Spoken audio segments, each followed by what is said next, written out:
আসসালামু আলাইকুম। সবাই কেমন আছেন? Hello viewers. পানি কিরকম খালেদ? লবণ আছে? না, পানি এত একটা বেশি লবণ না। অনেকটা মিষ্টি না? হুম, এগুলো খাওয়াও যাবে পানি। খাওয়া যাবে, হ্যাঁ? পানি মিষ্টি আছে। মানে আমার মনে হচ্ছে এই পানিগুলো মেশিনে বানাইতেছে, মিষ্টি হুম। পানি। মনে হইতেছে না যে এটা লবণ। তবে ন্যাসের পানি আনবো না।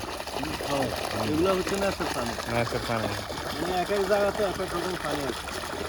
কোনো জায়গাতে পানি অতিরিক্ত লবণ, আবার কোনো হুম। জায়গাতে মিষ্টি। এই জায়গার পানি মিষ্টি আছে। তো আমরা এসেছি অন্য একটা জায়গায়। মাদ্রাতে এসেছি, আরেকটা মাদ্রায়। তো এইখানে দেখানোর জন্য দেখুন এদের এখানে লাল শাকের বীজ, পুঁই শাকের বীজ, তার পালং শাক, এরা শাক শুধু শাক এবং দুনিয়া পাতা আছে। এবং ধনিয়া পাতা ফালায়।